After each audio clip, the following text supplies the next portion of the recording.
It's too hard to sleep. I got the sheets on the floor. Nothing on me and I can't take it no more. It's 100 degrees. Ladies, gentlemen, and variations thereupon. This is Modern Escape.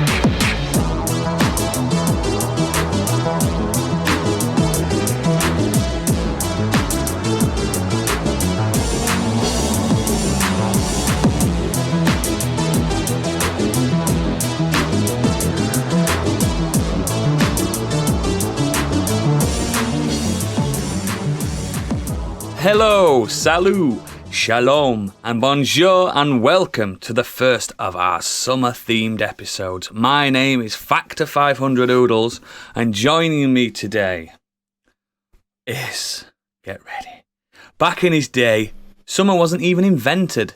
Just 12 months of endless winter and nights. It's Biggie. Hello.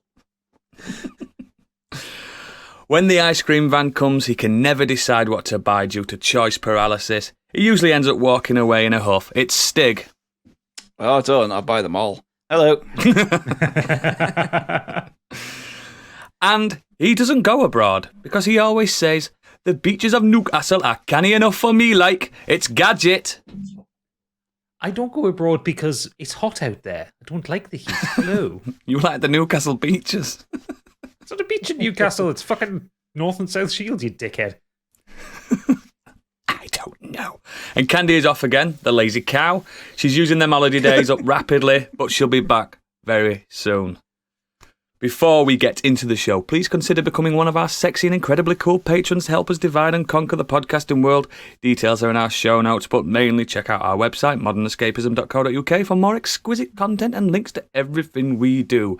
And now, it's time for a little bit of a news digest with Biggie's breaking news.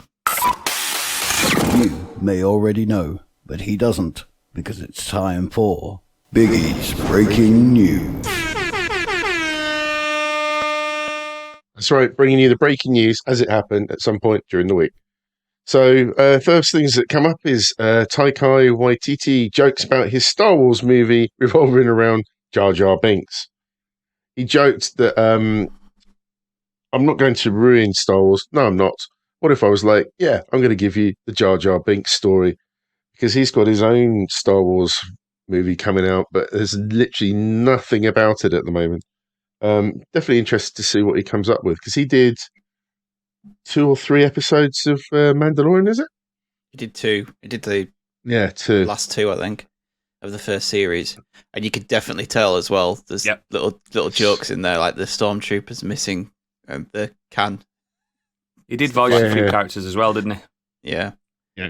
He's basically said that it's not going to be anything to do with the Skywalkers or anything around them or anything to do with the Rebels, the Resistance, the Empire. It's going to be in that universe, but far away, because no one ever wants to touch on the actual rest of the galaxy. And he said that he's going to, which is good. Everybody knows there's only 4 planets in a galaxy. Yeah. I could see him doing a similar thing to what he did with What We Do in the Shadows, but it's based around stormtroopers going through training camp. You know, something. Could you imagine that? Little bit fly on the wall documentary with a comedy edge to it. Plus, there's lots of them have got a Kiwi accent, so that helps. Could be all about the clones. I was just going to cast Timura Morrison once. Yeah. Just CGI copy and paste him.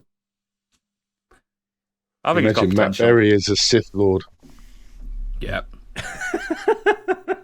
I don't want any Jedi, any Sith, any stormtroopers or anything. Just set it in that world. Maybe you can allude to them, but just do a sci-fi in a different part of that galaxy. Ooh, a moisture farmer just out going about his day. I think you'd probably have to make some connections back to the main players in it, but you could have stormtroopers there. It could be, say, I'm just off the top of your head, do something a little Firefly-esque, where you've got them having to deal with the Empire at times. You know, you still need to have some connection into it. Moving on. We've got Horizon Netflix show will be called Horizon 2074. Some of the crew includes people who've worked on The Boys and The Expanse. So yeah, according to Jeff Grubb and VGC, both said that the show would be called Horizon 2074. I hate There's that. very little about it, but I think it will split its time between the timeline that you see in the games and the timeline when things begin to fall. So there's a little idea in place, but very You little do know else. what that naming convention entails, then, don't you? If they're calling it that, that means Aloy's not going to be the main character in this. No. It's going to be something else. Which again, it can work if they come up with something different. Absolutely. But I don't like the name. It just sounds like a Blade Runner ripoff. I know it's a different year, but Yeah. Or a Cyberpunk ripoff. yeah, it's just a bit pants. Next up, we've got the next Ghostbusters movie coming next year. Sony have announced it's untitled sequel at the moment, but they believe it's going to come out December 2023. They haven't said if Jason Reitman, who was the son of the original director, Ivan Reitman, who did Ghostbusters, whether he'll be behind the camera again. But it will take place in New York City and will involve the original firehouse. So I think he is back now. I think it has been confirmed that he's going to be part of it. So awesome. The last one was great, really good. Yeah, I really liked it. Enjoyed it. Yeah, I know a lot of people. It came under criticism from a lot of people due to the end, but I really liked that. I thought it was quite touching. It's a nice hype moment. I liked it. Yeah, and they definitely set it up to go back to New York. So, but I would like to see the kids in it because I thought that the girl in it was really good. What's her name? Yeah. Mackenzie.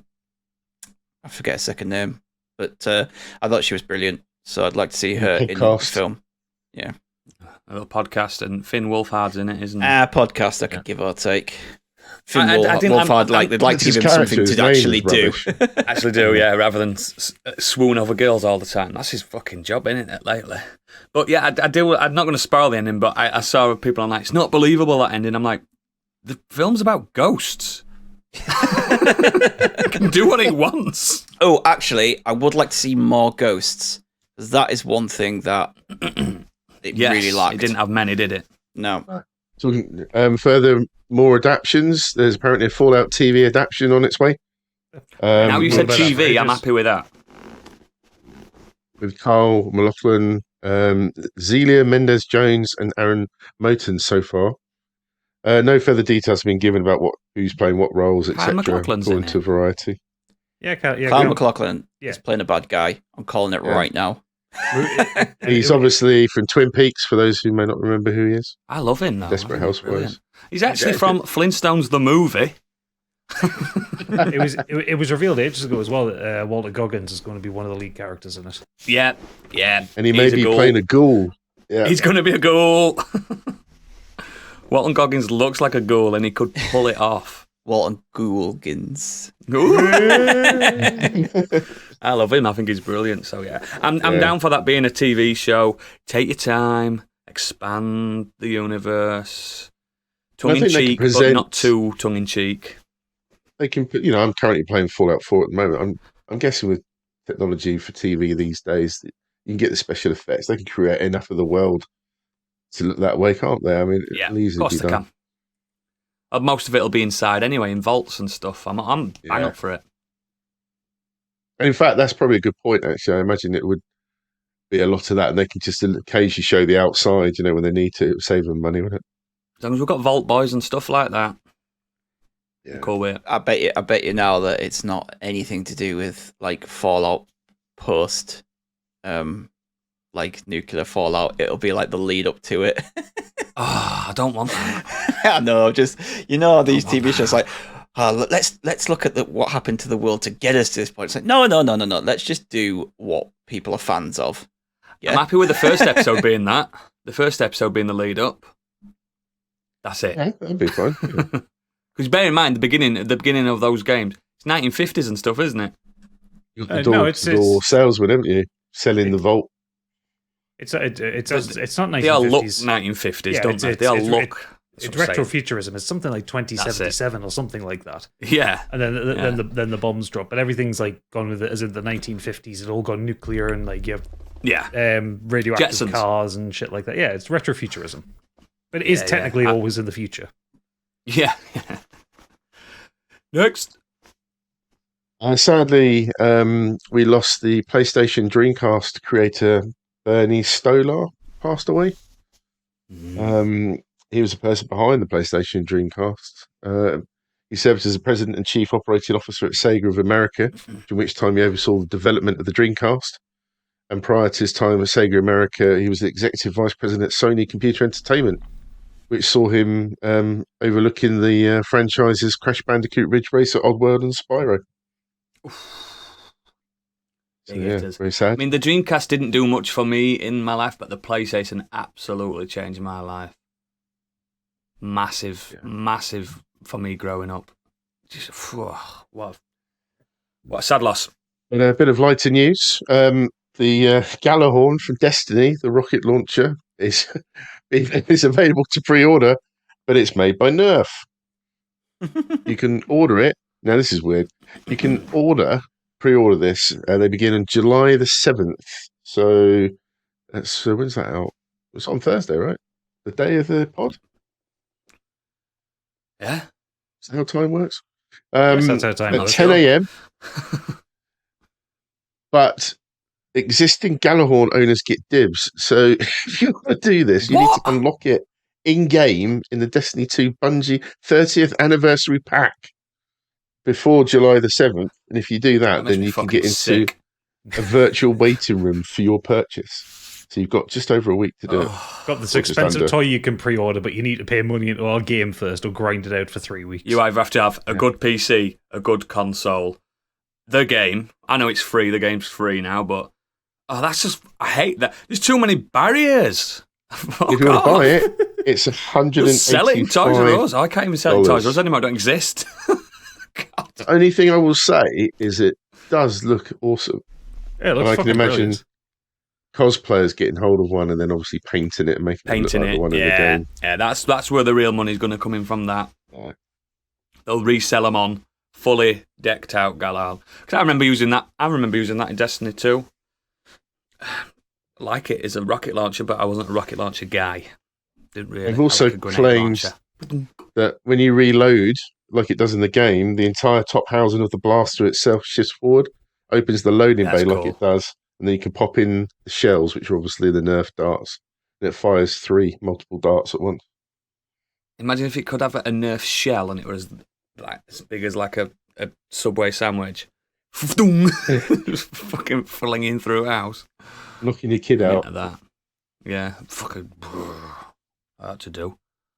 The internet has raised its ugly head again this week as the Return to Monkey Island creator Ron Gilbert has now decided he will not talk about the game anymore until it's released due to the feedback that he got when the graphics were shown, including part of the gameplay, I believe. Yeah. People were going, and I think it looks fucking brilliant. It looks absolutely fine. I mean, you're judging something that you haven't even played yet, which I know everyone does and all that kind of thing, but it's just apparently the comments are awful. Yeah, people are booting off about it because it doesn't look like the games from the 90s. I'm like, what do you expect? It's a new game. It's not. It's not the old game. But neither did the remasters they did. Yeah, exactly. It looked fine. I like the look. It's like stylized cartoons that you see nowadays, and it's all. I think it's fucking brilliant. Better than those like mid-2000 ones. Where oh yeah. The thing is as well. Really Ron Gilbert should have had a PR person doing these reveals and stuff like that. Like, yeah, Ron Gilbert's not built for that. No, he's not. He's too nice a guy. And I feel heartily sorry for him that all this has happened. But yeah, there's part of it is like, and I know Ron Gilbert likes to be in touch with the fans and he likes to talk directly to people. And he always has, back since the 90s when he first made the games. But it's definitely the culture now online. It's so toxic. You've got to have a community manager doing this kind of stuff. Someone who's trained to deal with this bullshit. Santa Monica had something like similar as well. Get it. People like that because they're entitled dickheads. And I'm saying it now to you. If you're listening, you're an entitled dickhead if you're that kind of person. But I don't think any of our listeners are. No, like you can dislike something, like play it and go, all right, I don't like this, and be critical of it. That's perfectly fine. Or, if it's really offensively bad, maybe you can have a little gadget-style rant at it. Like, I don't like Skyrim, but I've told you multiple times why I don't. Yeah, but I don't get offended by it. You know what I mean? To get a short clip of something, this is what our new game like, and then I start raging over it. Like, people, like, literally making their whole life and identity about the fact that Kratos gets into the boat the same way in Ragnarok as he does in the first God of War. Oh, God. Why wouldn't he? Well, it's an extension. Reuse assets. It's quicker. Yeah. He's getting in a fucking boat. What do you want him to do? Exactly. It's the same Flip guy. into it? It's like, get a fucking grip. Get a life. I get into bed the exact same time every night, every Yeah, time. Monkey Island looks great. It does. Just people are bell ends. Yeah. Don't be a it's- bell end. I'm sure I saw somewhere that someone was sending one of the Santa Monica developers dick pics until keep sending them awful. until they reveal the release date of Ragnarok. I mean, it's just mad, isn't it? Awful. It's disgusting. It's ridiculous. awful. Fucking There's worse hell. things than that. That's the problem. You think that's bad? There's worse. Oh, it's awful. Awful. The internet was a mistake. Yeah, shut it down. Social media was a mistake. Oh, fucking Internet is fine. Persona live action film and TV adaptation could be on its way from Sega. I reckon that'll work really well as an anime. I'm not 100% sure it'll work. Why Is would that- you put it in meat space? There already Just do is an anime. Persona animes. There's Do lots more of Persona animes. animes. There's loads. I mean, I'm not sure about live action. we saw what was that one that got remade with John Cho in it recently that was cancelled after one season, converting anime. Cowboy to- Bebop. Oh, yeah. Cowboy Bebop. Yeah, Cowboy Yeah. Bebop. Did you watch the Death Note film? that Dragon Ball Z film. Yeah, animes as M. live Night action do Shyamalan's not Avatar. work. Anyone ever seen the Guyver live action? Yes. Yeah, Guyver. Yeah, Fucking awful. it's awful. Don't try and remake anime or manga into Persona's fucking physical that's stuff. going to cost too much. It's about demons and it's like Pokemon, but demons and And you're just not going to get the style. schoolgirls.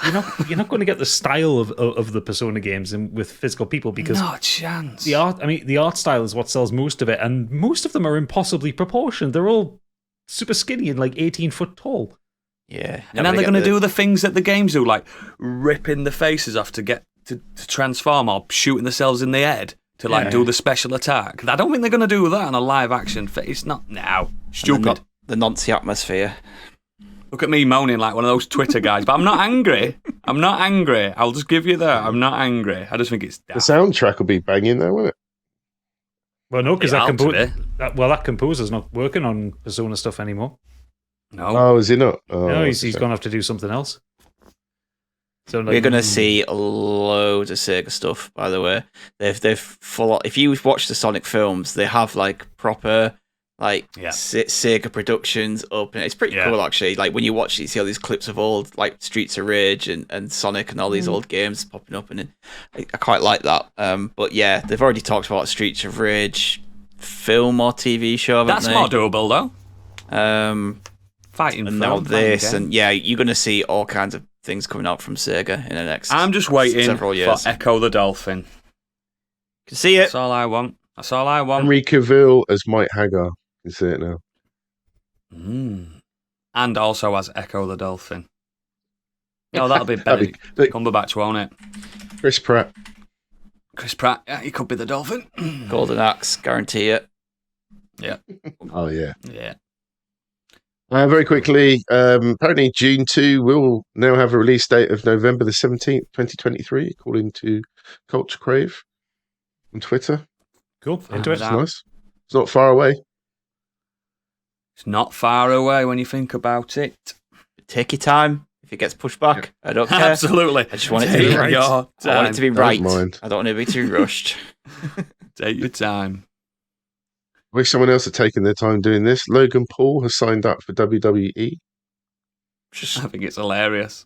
This is where they're at now. That's where they're at. He was really good at WrestleMania. He had minimum training and he's very athletic. And Isn't he a good boxer as well, I think? He's a natural bad guy, so his persona is a fucking wrestler, and he's a heel. But now they brought him back for SummerSlam and signed him, and it's just yeah. Yeah, but wait while Logan Paul's the Intercontinental Champion. What a weird thing. It's just ugh. They talk about not making new stars. People complain about the WWE never making new stars, and this is why. because they'd rather bring a celebrity in, give them a full-time contract, and actually make their own stars. There's no they literally for SummerSlam they've had to go back to Roman Reigns against Brock Lesnar for like the 9th time because they've got nobody in a position to fight Roman Reigns as the main bad guy because they're just so shit at booking. You don't get a Rock or a Steve Austin or an Undertaker anymore. I was going to say, haven't they all buggered off to AEW?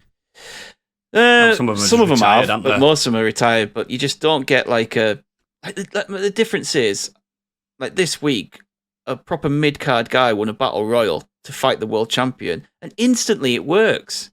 It just works because of the way it's booked and the person they've chosen. You just don't get that in WWE. They're just more bothered about what's the next celebrity we can get, what's the next like entertainment thing we can get. So if you're like a wrestling fan, it's not fun. They're not fun anymore. The thing is, though, now, think about it. We're 2 steps away from influencers like Logan Paul. Maybe, Stig, you might be on the WWE in future years. Oh, yeah. That's the only way you'll get me to go and watch wrestling is that. Watch me, like, instantly break. I would like step into the ring and all my bones would just break instantly. It's the man who's made of crisps. He's here. But come running in and save you, though. Also found it funny that this news comes out 2 weeks after Vince McMahon's forced to step down from the board because of his busy hands. He's got busy hands. Maybe distract them from that. Oh, let's get Logan Paul in. Known good person. Just a couple of very quick things. The cel-shaded classic game 13 has already had its remake. Getting another remake. It was shit, so it's got another remake coming. And if you've already got it, it's a free update for you, and it's in September 13th. Apparently, I played 13 again on a PS2 emulator like a couple of years ago. Doesn't hold up like you think it does. I know some people absolutely. I like the gimmick. I like the gimmick. The idea. There's so many better shooters. Yeah, I'm sure. Let me die. Very topical. One of our favourite things that never doesn't get mentioned on this pod is Stranger Things 4. Kate Bush is estimated to have earned $2.3 million in streaming royalties for running up that hill. You're a Kate. Yeah, she broke like loads of records and earned a load of money because a popular TV show decided to license her music. Oh, it's great. So just kind of imagine just lying on the sofa, just doing Kate Bush things. Just checks her bank account. What the fuck happened there? No, I don't think Kate Bush has got a smartphone to look at her bank. I bet she floats into the Barclays Bank. Hey, I'm Kate Bush. What is my bank balance? And then she gets told. That's how she finds out. Very 80s style. I'm sweaty. I've been running up that hill to get here. Oh, for fuck's sake. Red card. Red card. Fuck's sake. And then I think finally, Doctor Doom is coming to join the Marvel Universe, allegedly. Howard Stern of all people predicted this last year. No, not this. Have you not seen the news of how this has slipped out? No. There's this rumor. Well, then, Stiggy, take it away. So Howard Stern, apparently, it was hot mic'd during an advert, and people caught the fact that he is working on something to do with Doctor Doom. What? So he says, Howard Stern with the curly hair, the DJ. Yeah. What? He said something like, someone said, "What you work on?" And somebody says, "Well, I'm going to do Doctor Doom." But believe me, I'm miserable about it. So no one knows what it is.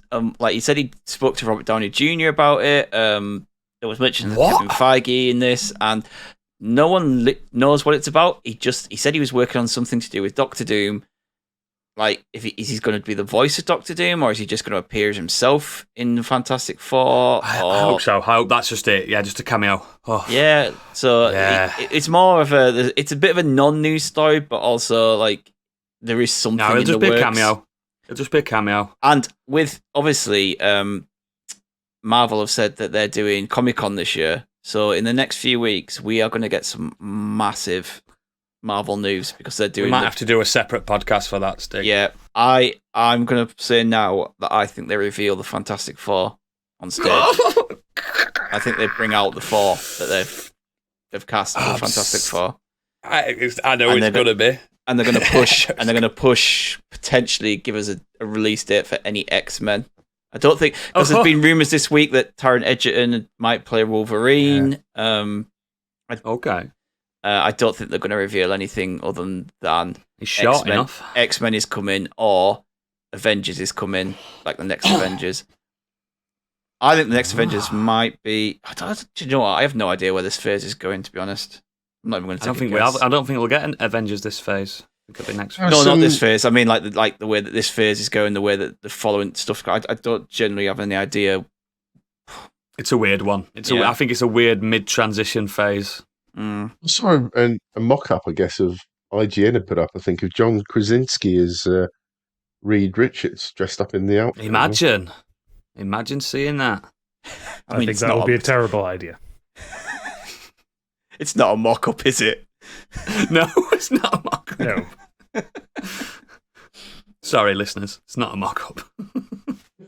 That cat is well and truly out of the bag now. So, why do you think I'm so excited? You don't really think that's happening then, yeah? With him? I know it's happened. Well, okay. You can put this out then if it's a spoiler. I have no idea. Don't tell him what he's not seen, so he doesn't know what he's Okay, fair enough. What I've not seen. What have I seen that I've not seen, and have I seen? We've already got us Reed Richards, and it's fucking good. It's fucking really good. Okay, cool. Other than that. Is that the news, mate? I couldn't help that, mate. You just made it so bad. I couldn't help being that guy. Oh, fuck. Biggie's like, I've got a good idea. No, John Krasinski, he'd be really good. Banging it on Twitter and someone going, duh. Oh, let's get on with the Nexus, for fuck's sake. Thank you, Biggie. That was an intelligent and adequate news segment. Adequate, that's what he's going for. What have I been up to? So I've spent most of the week watching Summer Games Done Quick, as you kind of would expect it. They raised just over $3 million. Which is brilliant for them. Fantastic. And it was just really nice that they were back in person for the first time since before the pandemic. And it was just nice. Like, it's been great watching them do that remotely over the last couple of years, but actually having the audience there and having the kind of the crowd interaction that they get with it, it's just a different energy to watch, and it's so much more. You get them claps. I like them claps when they've done something cool. Yeah, good glitch, and they all go, yeah. Or they're just whatever the internal meme is. Whenever someone says the word orb, and the crowd goes orb in the background. Don't know why they do it, but I've obviously missed the start of whatever that was. But that'll be from years ago. There were just some really, really massively impressive runs. I dipped in and out of the Elden Ring one, which was just absolutely unreal, getting all the remembrances in under 2 hours. Is that out now on VOD? No, I kind of watched bits and pieces of it this morning. The VOD will be out tomorrow for it. I'll send you a link when it's up. Cheers, mate. What else to watch? I watched some of the silly games. So like they did, do you remember Incredible Crisis back on the PlayStation 1? Yeah, it was weird Japanese. I do. Yeah, speed run of that. I like it. I like that game. Yeah, Final Fantasy X in under 4 hours. I don't believe that. How did they do that? They must have a turbo button for dialogue skips. No, so what they had was so it was the PC version, it was slightly modded, so it cuts out all the cutscenes. It's just the walking bits and the fights. Yeah, it was the walking bits, running away from most of the fights, and then kind of min-maxing. So like one of the is it Aeons in that game, the summons? Yeah. One of the summons was when he hit a crit, he was doing 999,999 damage. So he's basically one-shotting the end game bosses. You can do that. You can do that on 10. You can do it on 8 as well. On 8, you don't even have to battle at all apart from bosses. It's fucking crazy. The Halo Infinite run was really good, as you predicted, Stig. A lot of grapple hook. It's the only way to do that quickly. Yeah, and but even then, it was still a challenging run because they have to fight the bosses and all that, and the boss fights are terrible in that game. But yeah, it's all on YouTube. It'll all be on YouTube in the next few days or so. So just go. I'm going to go back and watch some more ones. So I'll come up with some recommendations as well. I'll stick them on the Discord. But the main thing I've been doing is Pip and I have binged through over the last 2 weeks. Veep. Veep, yes. Veep. Yeah, I've heard about that. Yeah, so Veep is HBO's take on The Thick of It, adapted by Armando Iannucci for the American audience. And it's one of those. It's a little bit like an American Office situation where I actually it's good, isn't it? I think it's at times better than The Thick of It. Yeah, some parts of it, yeah. It's certainly more coherent storytelling rather than just because the Thick of It was like 3 episodes at a time whenever there was something big political happening. Yeah. Or whereas this is like a coherent plot that runs through. If you haven't seen it, it stars Julia Louis-Dreyfus, who you know most as Elaine from Seinfeld.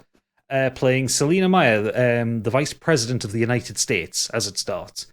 And the series follows Meyer and her team as they attempt to make their mark and leave a legacy, but often instead get mired in the day-to-day political games and absolute bullshit because they're all kind of inept. Yeah, they're crap. All of them, they are crap. And there's 7 series of it, and the series kind of runs through the very start where Selina is the Vice President to something Hughes, I can't remember his full name. And as it goes on, she eventually... James. No, it's not James Hughes. Something else. But either way, eventually she kind of goes up. He resigns, so she becomes the president for a brief period of time. Then she goes into an election cycle, and you get the kind of the bitter end of politics. It is such a biting satire of how crooked and cryptic and horrible American politics are. All politics. No, well, especially American politics, with just the way money is focused on everything and the kind of the lobbying. Yeah, with lobbying, the things that people are willing to do to retain or to retrieve power. It's absolutely like I don't want to kind of spoil the last episode, but the last episode, you see the real true colors of Selina, like how dirty and horrible a character she is at her core, and what she's willing to do to become the president again. Yeah. And it's fucking brilliant because every other character in it gets a kind of happy ending, but she doesn't, and I really like that. She doesn't deserve one. No, she doesn't deserve one at all, and it's brilliant. The writing is superb. The performances are brilliant. Hugh Laurie has a guest spot for the last couple of seasons as a rival senator called Tom James.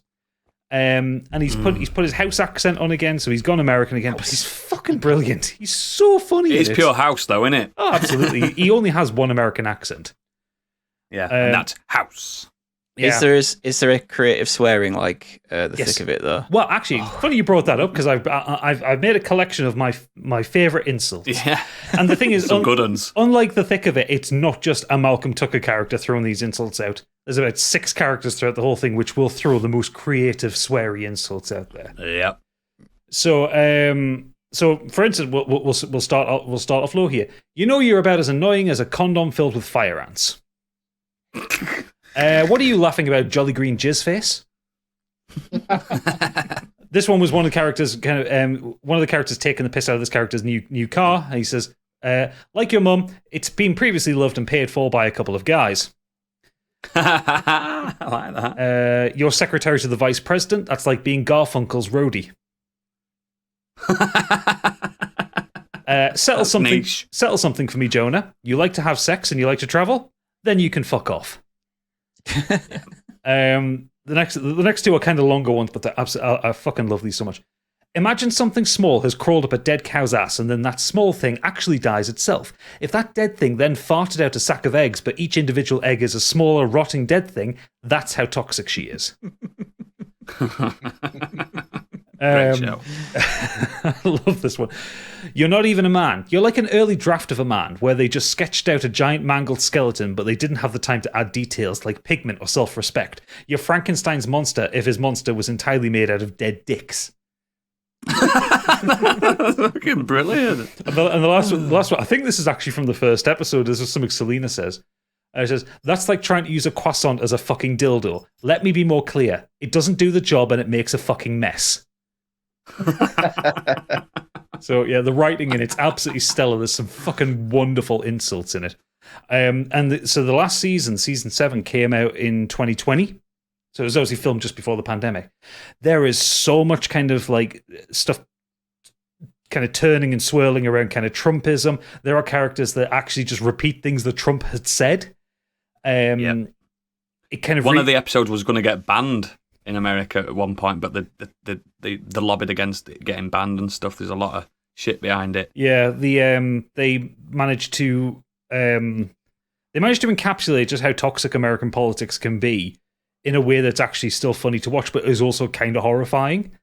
Yeah, because a lot of it is set in truth, isn't it? That's the problem. All of it's set in but truth. so was the thick of it. Yeah.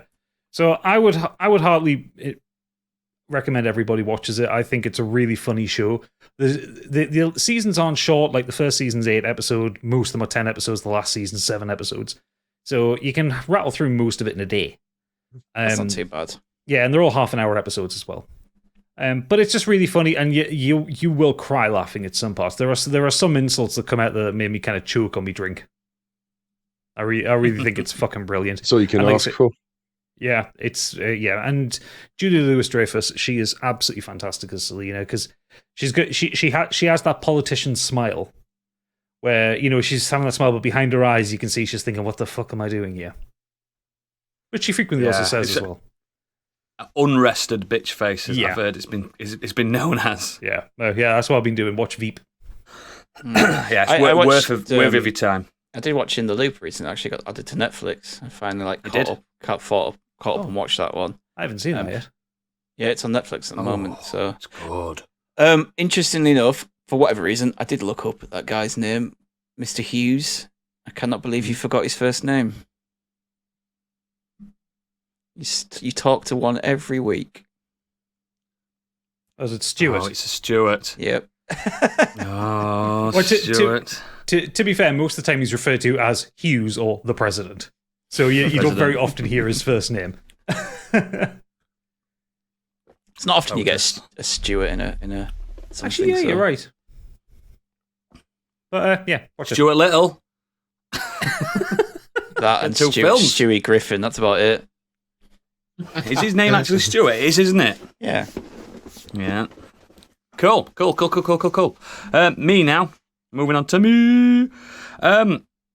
I've had one of them weeks where, because I've got a week off now from work, I get 10 days off because my shifts work. So I've been like winding down all week. And I thought you were going to say wanking. I thought he was going to say that as well. No, because my week off doesn't start till tomorrow. So, as I'm recording, so it'll be wanking tomorrow.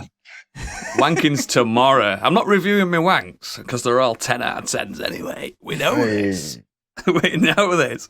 But I did do a little thing this afternoon while I was playing with one of the main things I want to talk about. Not a wank. Not a wank. We still haven't moved on. Not a wank. No, it was just the playing with. Yes. Not a wank, but it was wank. I watched half an hour of Morbius and I turned it off. Why? I did this for you already. I sacrificed my time for the good of the pod, and I told you to not bother. Don't let the curiosity get to you. I was playing on my laptop anyway, and I had it hooked up to my monitor, and I thought, I'll watch a film while I'm doing this other thing that I'm doing. That's how I watched it, to be fair. Yeah. And I just turned it off. Mobius. It's fucking crap. The half an hour's crap. That was. There's no redeemable about it. I don't get what we're doing this. I know I'm just interrupting you, Idols, but can we quickly talk about what the fuck they're doing with this Spider-Man villain universe? I don't know. They've got Madam Web coming out, which they've just cast Emma Roberts in this week, and they've got Emma Roberts. Yeah, Julia Roberts' daughter. Yeah, young girl. Yeah, Emma Roberts, Madam Web, 70-year-old woman. Madam Web is not going to be a 70-year-old woman. This because the other person in the film is. What's her name from 50 Shades? Dakota someone? No, not Dakota Fanning. Dakota Johnson. Close right. Gadget. But Aaron Taylor Johnson is in the Kraven the Manhunter film. And the details of that have been leaked this week. It is not a Kraven film. He's not playing Kraven. He's playing Kraven's son, an animal activist. Oh, my word. What are they doing? Exactly. I'm so glad I didn't see that look on Eagle's face. What are they doing? I'm glad I don't listen, read the news because it just upset me, and I'd end up being one of those Twitter people. Sony just cannot get it right, can they? No, they can't launch a console correct. They can't have a universe. They're terrible bastards. Anyway, I'll let you crack on. Sorry, I just had to bring that up. No. So while I was watching my half an hour of Morbius, I'm not even going to finish it. It's garbage. I got this in the post recently. For people on YouTube, you can see this beautiful little case that comes with an even more beautiful... I can get the fucker out. I should have planned this. Look at that. It's a Mio Mini version 2. You'll like this. You'll like this, Biggie. This is a proper your cup of tea, this little beauty. I know you can't see very well. This has now got 5,000 ROMs on it. Is it an emulator box? Oh, it's an emulator box, baby. I own every single one of those 5,000 games. Of course you do. Disclaimer. Never doubted it. In the warehouse down the road. Yes, in my warehouse. I've got them all physical. That's why I'm always poor. I'm paying rent on this warehouse for only 5,000 games. It's like the end of Raiders of the Lost Ark when you go to get a new game out, isn't it? Yes. This Mio Mini version 2 is so small that the case itself is about the size of a deck of playing cards. The console itself is tiny. Show me your hands, boys. Let me just see your hands. Yeah, you guys are probably bad at playing this. You've got adult hands. Yeah, I think your hands are smaller than mine, to be fair. Stig, you'll love this. I've got the big boy coming in the next month. So yeah, I know you have. I know you've got. But this is a beautiful little $50 machine that I ordered from AliExpress. You know, that website that sometimes you're worried about putting your bank card on, but I did it anyway. It's the best little pocket emulator machine I've ever experienced. I downloaded called Mini UI. Because unlike a lot of emulator machines you get, especially on handhelds, you're stuck with that stock firmware unless you want to brick the console completely. This is very open. It's Linux based. It's very open. You can just put anything, and the community around the Mio is just it's vast.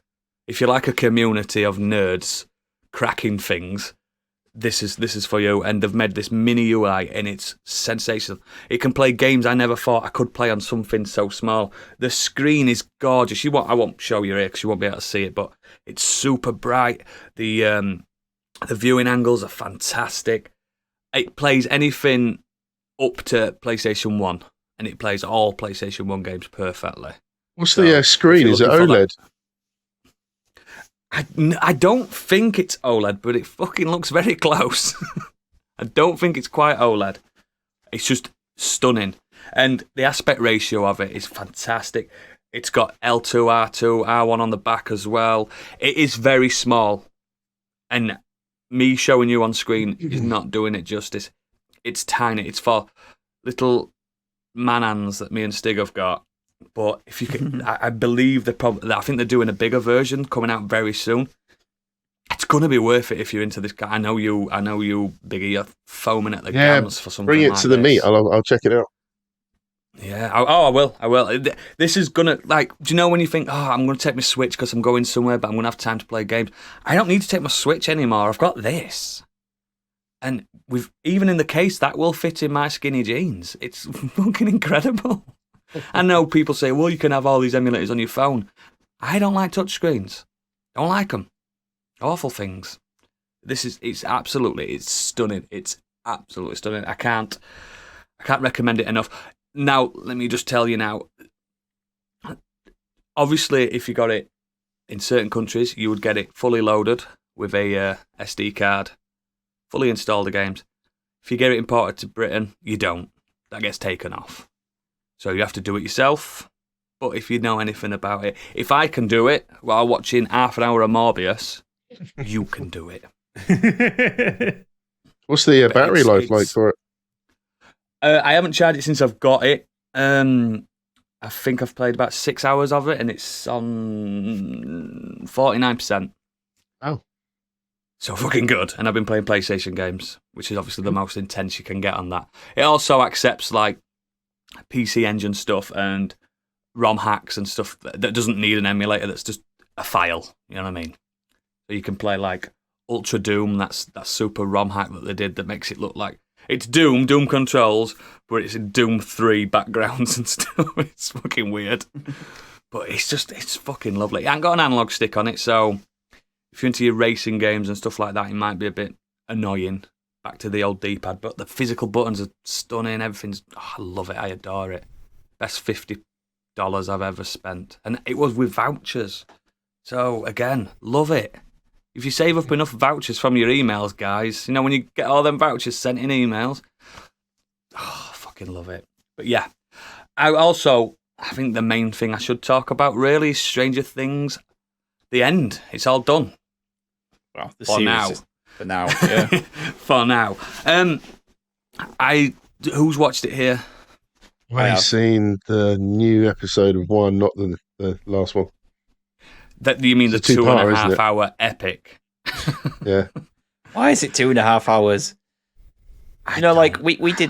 We watched the first one on Friday night, and usually Kate is the one that wants to go to bed, and she's like, "Oh, we have to," and I was I was like, "No, it's 1:45 in the morning. I'm not going to." I was like, "I am not staying up till 3 in the morning to watch this, especially when I have to get up, take Amelia to gymnastics." So it's like, "No, we'll watch it tomorrow." So we watched it the next night, and it still ended up at like 1:30, 1:45 in the morning, finishing it off.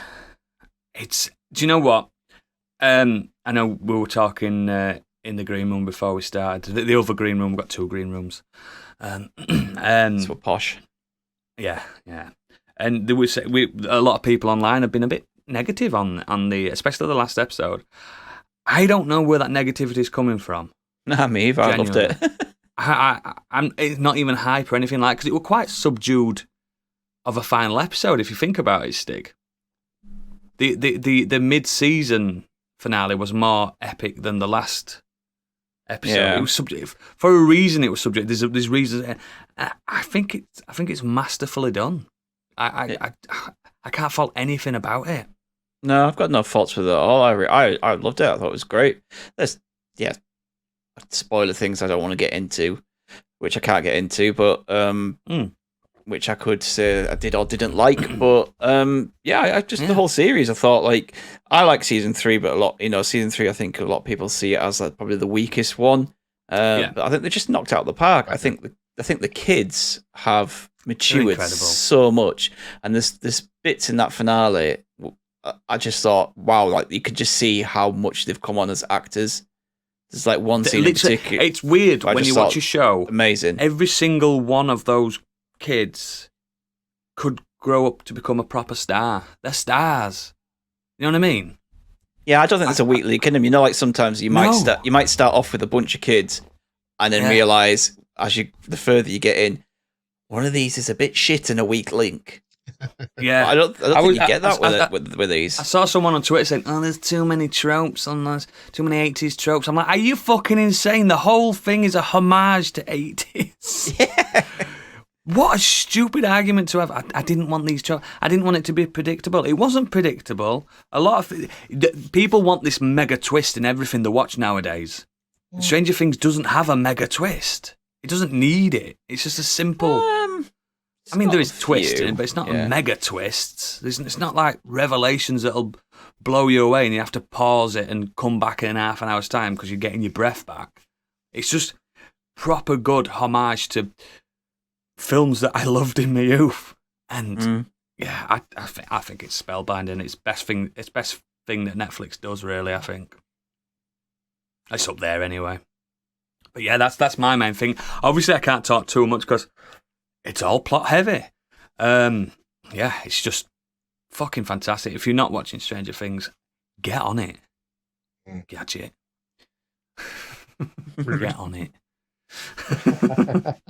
Stig, what you been up to? I watched Men this week. Wow. That film ends. Goes places. Candy alluded to that. Was not wrong with the way that film ends. Don't think it works very well. I was kind of a little bit bored throughout most of it.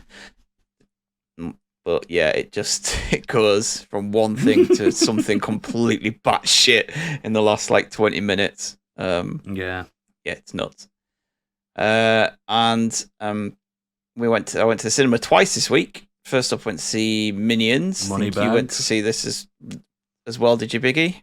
I did. Yeah, Minions: Yeah, The Rise. that too. Minions. The Rise of Gru.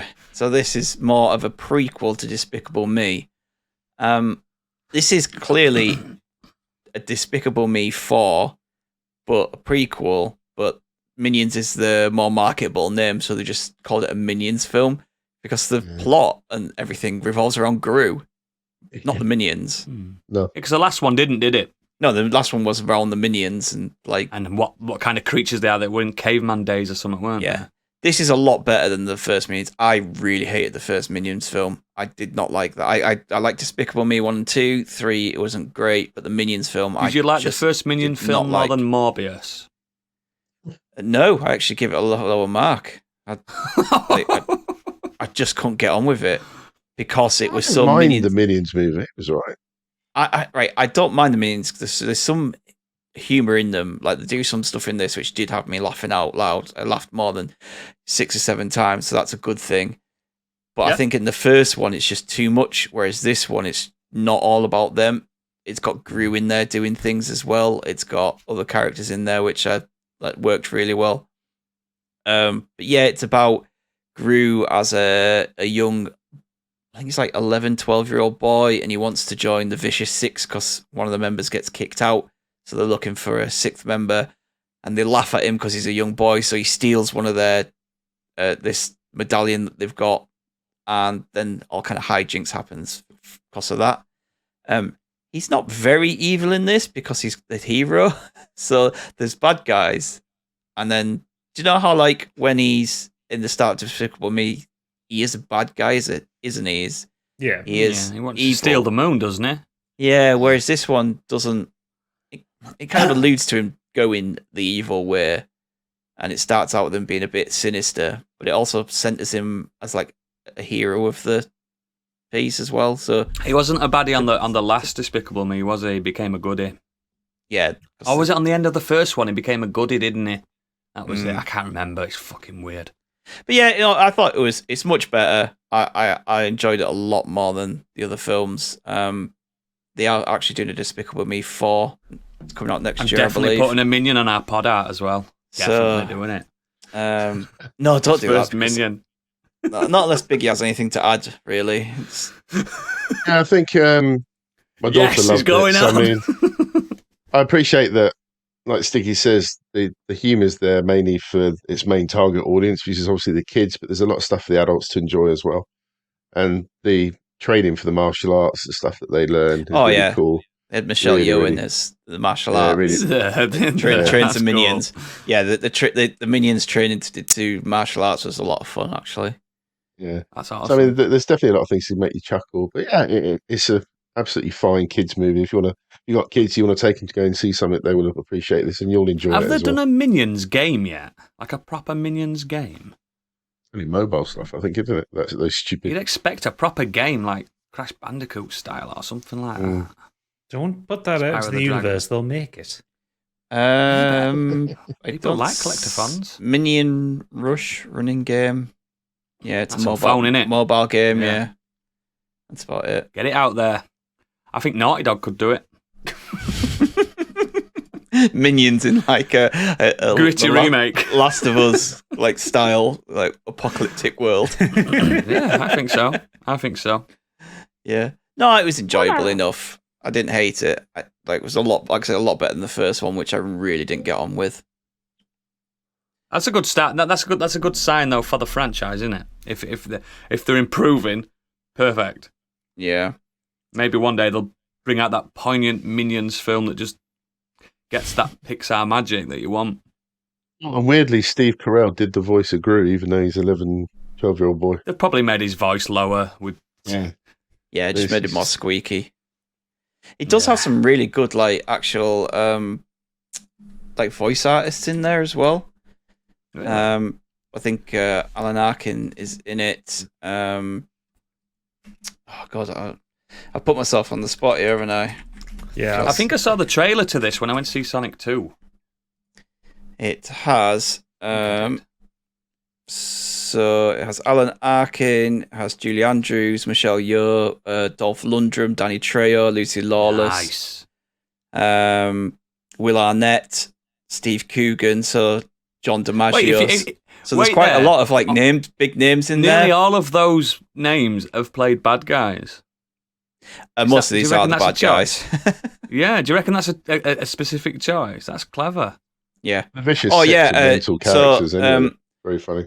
Lundgren, Jean-Claude Van Damme, Danny Trejo, Lucy Lawless, they're all the bad guys. They're the... right. Yeah, they've all played bad guys. Yeah, and Russell Brand's back for younger Dr. Nefario, so... He plays Dr. Nefario. It's Russell Brand. Yeah. I didn't even know that. I didn't even know that at all. Wow. So, yeah, they got like a lot of big hitters in there. So, moving on, the main thing is this morning I went to see Baz Luhrmann's Elvis. Now I hoped. Don't spoil it. But I hope it's good because I'm a big Elvis fan. So this is the story of Elvis Presley, but seen through the relationship with his manager, Colonel Tom Parker. Mm-hmm. I fucking loved this film. Like, absolutely adored it. It's been I know you like Elvis, though, don't you? Yes, it's been very divisive. Like, you will go on some like Letterboxd and you'll see a 5-star review, and then underneath it you'll see a half-star review. So it's like some people just really do not get on with Baz Luhrmann's style at all. I have only ever seen Romeo and Juliet of his. Moulin Rouge? Never seen it. Never seen Great Gatsby. Wow, they're good. You'd really like Moulin Rouge, mate. Yeah, Great Gatsby's good. I only ever saw Romeo and Juliet, which I really like because that's kind of helps. It's stylized, isn't it? It's stylized Shakespeare, isn't it? But so I can see the criticisms of his style, like especially with his the scene transitions and editing. There's a lot of like kind of CGI movement between scenes and it's big and he's always done that kind of thing. But I think it works for Elvis. Elvis is loud and brash and colourful, and that works for me. It's kind of what he did with The Great Gatsby. The Great Gatsby had a lot of that. Like that was a sumptuous looking film. They didn't really do any solid cuts, did they? Everything was... Yeah, everything was moved around rather than just like bang, clever. cut to the scene. That's kind of what he does here. Like you'll be like, oh, they're in Vegas, and it kind of it'll go around the roulette table, and that'll turn into someone's eye and that kind of thing. There's a lot of that going on. There's times where he probably could have turned it down a little bit, but it wasn't enough to. Baz Luhrmann, though. It's not. It wasn't enough to put me off. Like I just thought this works for the film. Butler as Elvis is Austin Butler is phenomenal. He doesn't look like Elvis, and I think that was one of the criticisms people had when they saw the trailer. But he's nailed everything else. He sounds like him. The mannerisms, the stage presence, the movement, the hip thrusts, the shaky legs. I knew you were going to say that. He has got Elvis down perfectly. When he's on stage doing the stage performances, man, it's just like I just drawn in every single time. It was so good. The music is obviously amazing throughout. If you're an Elvis fan, you'll absolutely love this. But it's not just him. Can't wait. It's full of other like rhythm and blues songs and artists as well. So there's a bit of B.B. King in there. There is Little Richard, and there is some modern stuff as well. There's like a few like modern R&B tracks thrown in there during some scenes that kind of mix with Elvis songs. But I think it all works. I really like it. That's what they did with Moulin Rouge, didn't they? A lot of it were classic stuff, but they turned modern contemporary music into what a French version of it would be. Yeah. Pretty fucking clever. Yeah, it's a real, like, so obviously the film takes liberties with the stories, but they often do with biopics, don't they? There is, the story is narrated to you by Tom Hanks, who's playing Colonel Parker, and it's a bit of an odd one, because if you know anything about him... Was it a real bastard? Yeah, absolute real bastard. He's the reason Elvis never performed out of the US. Yeah, he's basically the one that drove Elvis to his death by exhausting him too much, pushing him too much, manipulating him so much, providing him with the drugs and with phony doctors to keep him going. he's kind of the reason Elvis died so young. And this story, he narrates it through himself. So he tries to paint himself as in a good light, and he tries to push it on us as the audience and as the people to side with him that loved Elvis. He's like, he did this for you.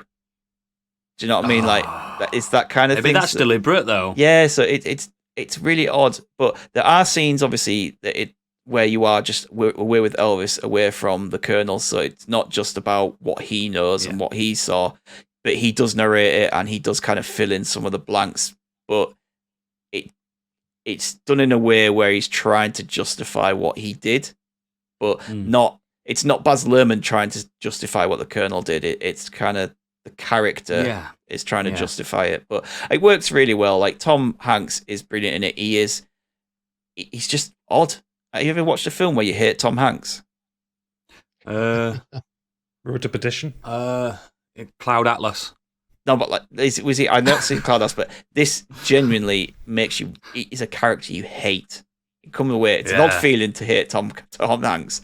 Yeah, of course. This film will make you hate him, and his prosthetics are really done. He's all done up in big fat suit, and I've seen the trailer. Prosthetics and all his hair and everything done up. Kind of at times doesn't look like him. And he's got this really weird Dutch American accent. I always do like it when Tom Hanks gets to act rather than being Tom Hanks, you know? Yes. I do actually. Yeah, this is not Tom Hanks. Like, he is full on in a character here, which is really good. But yeah, there are things about this in the story you learn that I didn't know about Elvis. I don't know why I don't know this. I didn't know that he grew up predominantly in a black community. I know that that's where he got the blues from. That's where he got the blues from. And obviously a lot of people always kind of say, he stole the blues from African Americans, and this film kind of shows you, well, he grew up with them and he grew up in those communities, and that's the music he loves, and that's what he's extremely poor as well. And yes, there's obviously that at that time a white man was more marketable, so that's why. But you see that love, and Austin Butler really puts across that in his performance, like the love of that music. If there's one criticism I'd have, is that his relationship with Priscilla is very quickly brushed over. Ugh. Really? Yeah, it is. He fell in love with a teenage girl, and you see a little scene of them like falling for each other, and then she's old enough to marry him. She was 14 when they first. That's not how it went down, and they very quickly just brush over that. There's a lot of things that they don't really go into it. Yeah, they do kind of brush over a few things, but just the performance, the music, the style, the visuals, it was incredible. This film made me cry twice, and Austin Butler doesn't do all the singing. I think there's a few performances where he does sing, but there are certain ones where you see like the comeback special and his final performance before he died. Well, you can't perform that. If you can't nail that, just dub Elvis over the top, and it's fine because they've remastered his vocals many times. Because he does it, he acts it perfectly. So you do believe that the music actually matches up with the performance. But I absolutely loved it. I can see why people don't love it, but for me, as an Elvis fan, as I love his music, I just thought it was incredible. Like, did you have you ever seen his movies? No. Yeah, I have. I'm more into his music. He did a lot of army films, didn't he? Yeah, his movies were really weird because they were just kind of like this. He played that sort of fish out of water character in a lot of the movies. He's always pretending he weren't good looking. Yeah, and he has his relationship with a girl and all this kind of thing. And when I was a kid, I just kind of really enjoyed them. And I wasn't. And I'm kind of shy. I can listen to his music, but I'm not a massive fan. But I did like his movies when I was a kid. I thought they were really cool. Yeah, I'll maybe check them out one day, but I'm not a massive rush. You know, like the stuff like the Beatles movies and Elvis. It was just let's throw musicians into a film. Do you know what I mean? You can understand why he obviously was a hit musically, but actually, this good-looking guy in movies. You can imagine. I don't actually know how old he was when he died, but he probably could have had quite a big movie career, I imagine. Yeah, very young. Yeah.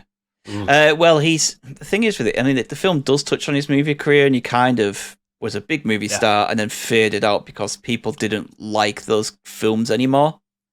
like those type of films he was starring in. Weight. Yeah, those type of films that were just like there isn't an appetite for them anymore. That's been and gone. I can understand that.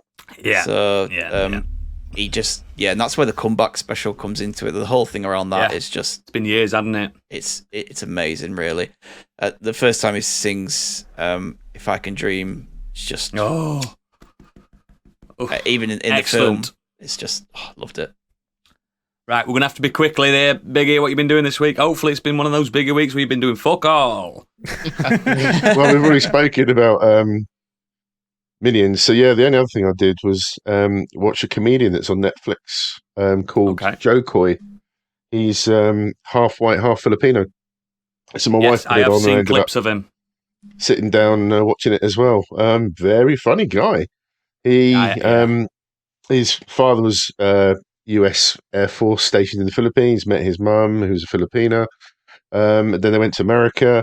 So he kind of grew up in America, but he's growing up with his Filipino mum is a very Filipino way of being brought up.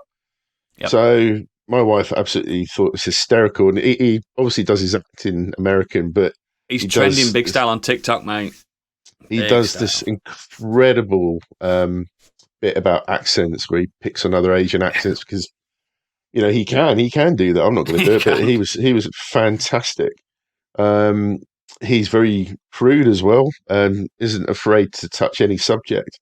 And one of the funniest things he does is there was a black guy in the audience. He's talking about stereotypes, and he just picked on this guy who's married to a Filipino, and he starts going on about stereotypes and. You've probably got a big dick. I bet you've got a big dick. And this guy is obviously laughing. But you can imagine it getting a bit uncomfortable for him. Then he suddenly announces on stage, he goes, well, my problem is I've got a small dick. And he starts self-deprecating about that. And then he talks the about clip I've seen. That's one of the clips. And then he talks about his son. And he says, his son says, like, Dad, does this ever grow? And he's like, no, you've got my small dick. It's a generational thing. And so his poor son is going to get absolutely annihilated when it's on Netflix. Because he's still in high school, so he's going to get absolutely destroyed. The true cost of fame.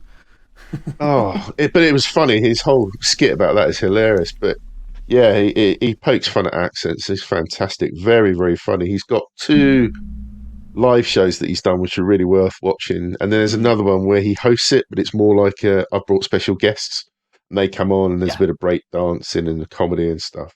A bit of breakdance, the normal things you see at comedy shows, a little bit of breakdancing. But definitely check out his stand. If you like stand-up comedy, then he is very funny, and he's got some great observations as well. But I thought he was brilliant, really good. But my wife is absolutely cracking up with just recognising a lot of the things that his mum did as a Filipina. So check it out. Excellent, brilliant. Busy week for all. Right, let's get on to the main topic at hand. So, this is it, guys. Our first themed main topic. I'll run with this one. Don't you worry. Don't you run it. Worry. I wasn't worrying at all. You were. You were sat there worrying. I could see you worrying. Oh, no. I'm worried now.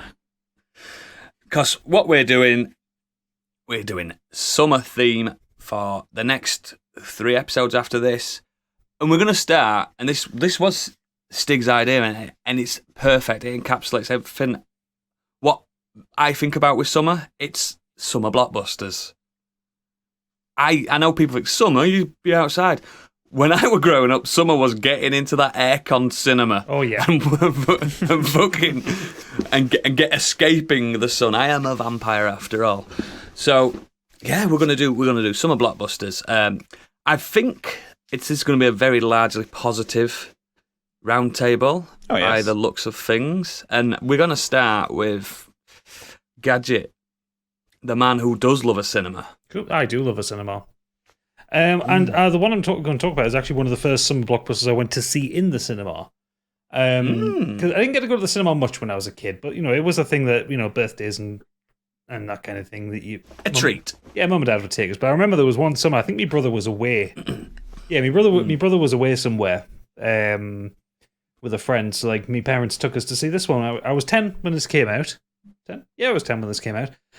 I want to talk about Independence Day. Yes. Which is, like I say, the first summer blockbuster I saw in the cinema. This is this was made by Roland Emmerich back when he could make good films. This is the if you don't know what Independence Day is, what the fuck are you talking about? It's the classic America fuck yeah film where aliens come down to Earth on July 4th and set fire to everything. And then tomorrow. Yeah, which is tomorrow, in fact, actually. And get ready, they're coming. Yeah, it was released on July the 3rd, 1996. So, it was. As we're talking about this, it's 26 years old. Jesus. Oh, fuck.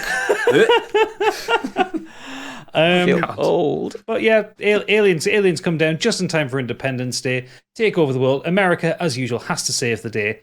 And Bill Pullman gets to give the great American president speech about this is our Independence Day. I think he's brilliant in this one. I think Pullman's fantastic in this. And Jeff Goldblum gets to give an alien ship a computer virus with an Apple Mac. Don't you think, right, with Independence Day, I don't want to take your limelight here, but Jeff Goldblum's the least Goldblum in Independence Day than he's ever been. Watch it back, he's fucking jacked. The man's full of muscle at the time. He's not sexy. He's not doing the sexy swooning though. He's just a nerd, isn't he? Yeah, but he's like a jacked nerd. He's a nerd that can kick the shit out of you. Yeah, I'm being pithy about the film. I really enjoy the film. It's got some notable facts about it. For instance, it was the highest grossing film of 1996.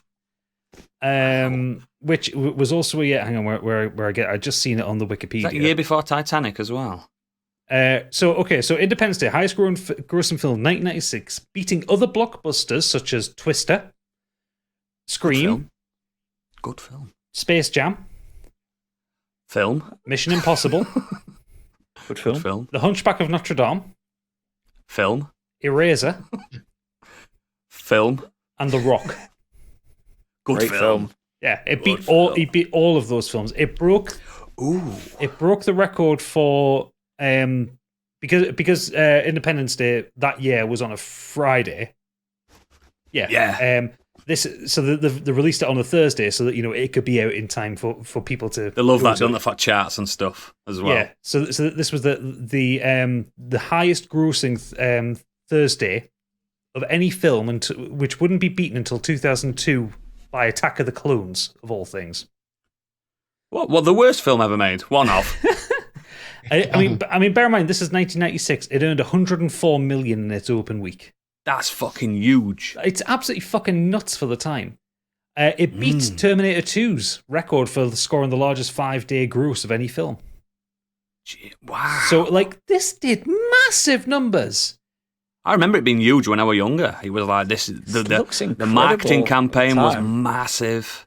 Yeah, it still looks great now. It does look incredible now. It beat the first week opening of Toy Story. This film was absolutely enormous, and it went on for ages. It broke so many records at the time.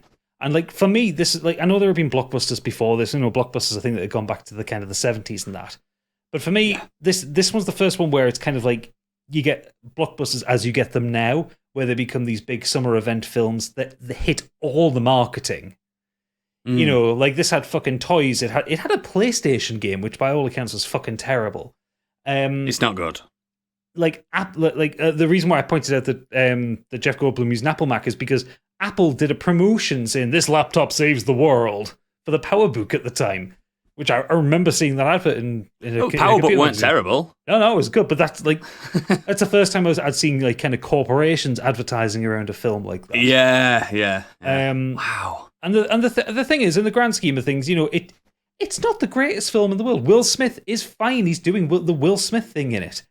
Jeff Goldblum is fine in it. Judd Hirsch is fucking brilliant as a Jewish dad. He's really good in it. The role he was born to play. Yeah. Bill Pullman is great as the president. Randy Quaid plays crazy well because he's crazy. Yeah. He does. It had fantastic special effects for the time. I love the scene, the first attack scene where you get that slow motion set of explosions down Fifth Avenue in New York, and the buildings all kind of exploding. I love how they did that kind of effect, because it's all practical effects. It's all models that are being exploded. It's fantastic. That was the amazing thing about that was I watched a documentary on them, and they built all these scale models. They were massive models, though, weren't they? Just blow them up. Yeah. And they're like, we have to do this in one take. Otherwise, it sets us back weeks because we have to rebuild this model. Yeah. I think I've seen the same one because I remember the special effects guys going and says, how many people get to say that you blew up the White House today? You know? Yeah, exactly. And yeah, such a good film. Yeah, for all like you say, for all I'll take the piss and say, like, you know, it is an America fuck yeah film. Like the one it is. It's called Independence Day. Well, no, but like even like there's a bit where because these massive 15-mile wide alien ships are around the world, they're destroying cities everywhere. You get this one bit where you've got the British Army in Africa for some reason, and like I've got the Yanks on the phone. Yeah. Yes, the Americans have come up with a plan. Well, it's about bloody time. It's like, no, fuck off. That wouldn't happen. Get me a cup of tea. Get onto the Jerry's. We'll tell them next. Yeah, exactly. And obviously, the even stupider thing is their solution to blowing up these ships. Obviously, they take down the deflector shields, and they fly nuclear weapons into the ship over land. That's how you do it in America, baby. You're going to do as much damage killing that ship with a nuke as the ship itself is going to do. Yeah. So, well, they nuke one, don't they? Like, the original plan is, we need to nuke it, and nothing happens. Well, it just irradiates LA. Yeah. Well, the nuke it because which they allude on this sequel. Actually, that LA got fucked up. Yeah, they hit the front. They basically hit the front of the ship, so it's like everything in front of it gets nuked, and like the way they have to work it is like the doors open for it to attack Area 51. And then Randy Quaid flies up with his one remaining nuke that won't fire because it's faulty American workmanship.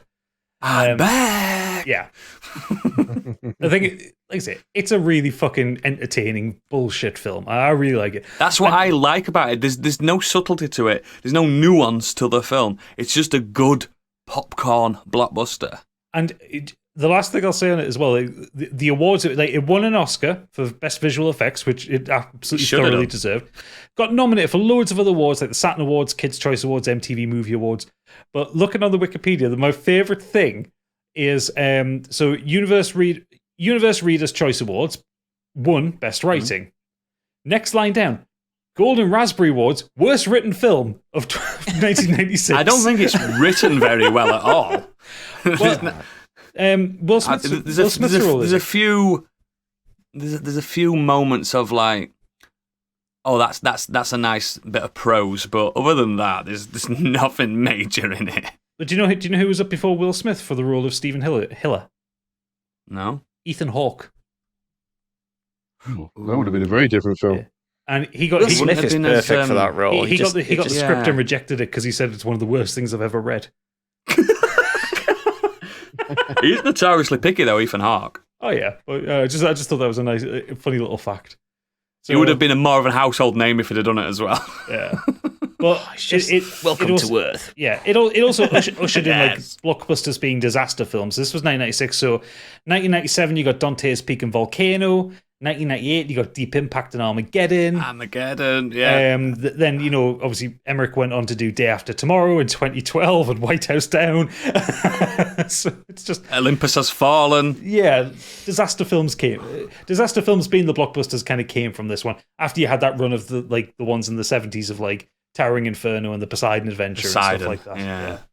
So yeah, Independence Day. I think that's what a lot of summer blockbusters are. A bit of peril when everything's fine. You know what I mean?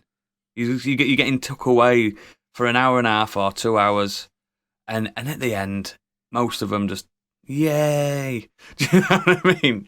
And also, just seen on the Wikipedia, and I'm going to have to get this and read it and review it. There is an tie-in novel version of the film. Oh mate, I'm getting that. And the novel presents the film's finale as originally scripted, with the character played by Randy Quaid stealing a nuclear missile and roping it to his crop duster. Of course he does. That's what you should do. Because nukes definitely go off just by being banged. Clearly, yeah. Just bang the end of it. You don't have to trigger him. You never have to trigger him. Fucking. Oh god, Emmerich's a fucking hack, isn't he? Yeah, he is. Good pick though. Fantastic pick. That is a summer blockbuster. Biggie, you've seen many summers. Come on. I have, but I have to say right off the bat that I actually didn't see this in the cinema because I was too young when this actually came out. But I have seen it, obviously. Wizard of Oz? Many Metropolis. Raiders of the Lost Ark. You weren't too young for Raiders, you liar. Oh, it came out in 1981, so it would have made me 7. Born in 1951. Shut up. So anyway, yes, it's the American action adventure directed by Steven Spielberg, written by Lawrence Kasdan of Empire Strikes Back fame, and also was based on a story by George Lucas and Philip Kaufman. So yeah, George Lucas dipped his hand in this as well. It's definitely a Lucasfilm film, isn't it? Yeah, it stars Harrison Ford, of course, Karen Allen, Paul Freeman, Ronald Lacey, John Rhys Davis, and Denham Elliott, to mention a few. Ford plays Indiana Jones, a globe-trotting archaeologist vying with the Nazi German forces in 1936 to recover the lost Ark of the Covenant. Yeah, I mean, I was poking fun at Stig last week after the pod about how many times he'd watched Infinity War and Hamilton, but I must have watched Raiders of the Lost Ark so many times, and I watched it last night. It's brilliant, isn't it? It's still superb, still incredible movie. It is basically based on sort of all those serial films of the early 20th century, those sort of Flash Gordon adventure romps that used to see on TV and books. I mean, the idea of this movie was delivered absolutely perfectly, and it also became very big, one of the biggest VHS sellers. So when it actually went to video, which is obviously how I saw it, it was one of the very big first blockbusters to make so much money via that. It's apparently earned $330.5 million worldwide, and it's played in some theatres at that time for over a year. Can you imagine going to the cinema and they're still showing that movie for a year? I mean, incredible. It's crazy, isn't it? It was nominated for several awards. It won 5 Academy Awards, 7 Saturn Awards, don't know what that is, and 1 BAFTA. It's still considered to be one of the greatest films ever made and has had such a lasting impact on culture. So many imitators, so many people who have tried to do it. I mean, you've got things like, I don't know, you've had The Mummy, National Treasure. Alan Quatermass or something, was that right? Quatermain.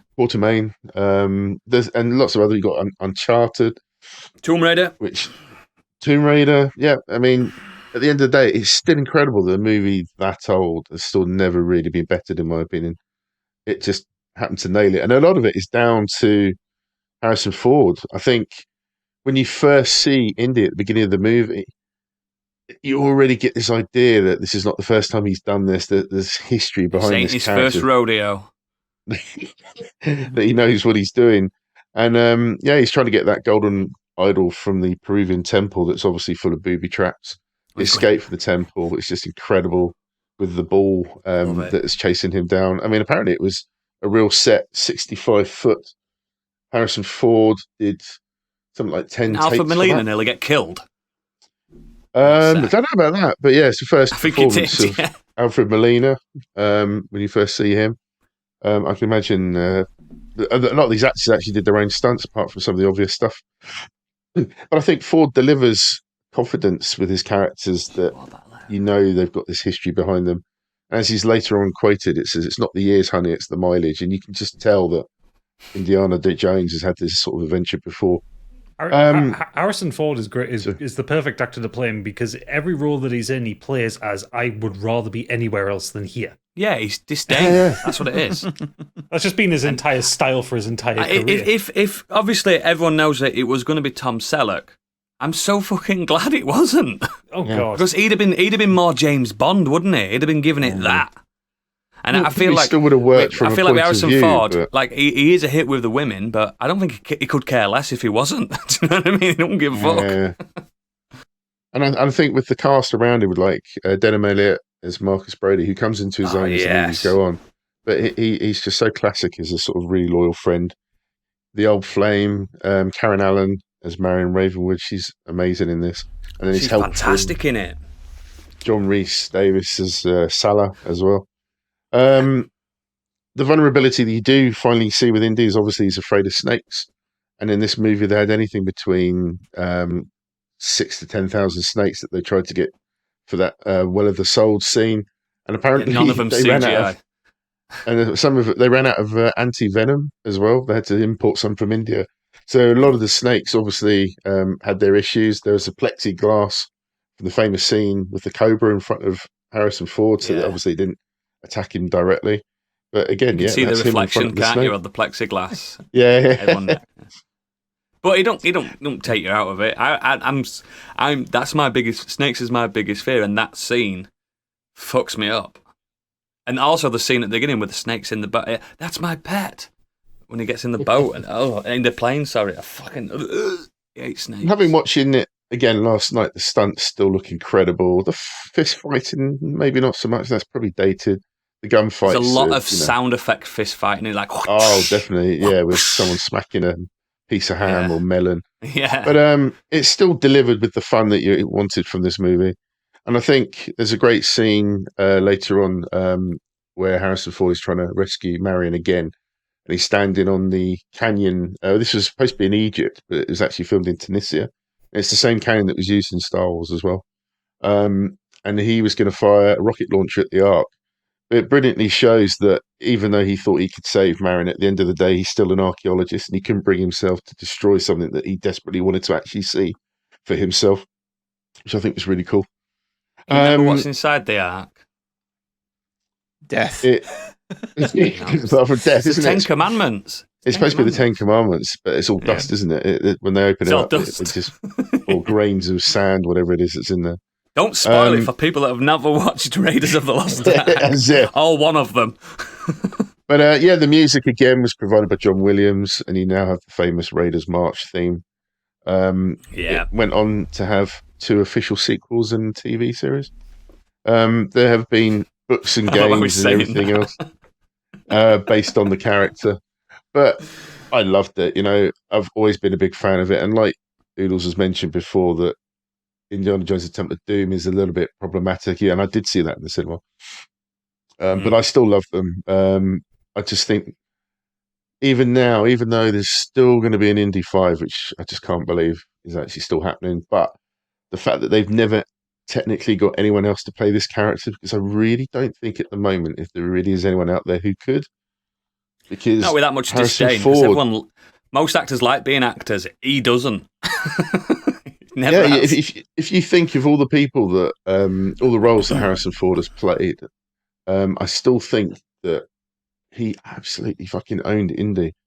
I just can't see anyone else ever playing it that way if they ever decided to remake. It's the fact that he smiles about 3 times a film, and when he does that smile, you're like, yes, that's my boy. Did you not just ask Shia LaBeouf to do a sequel with his character from Crystal Skull?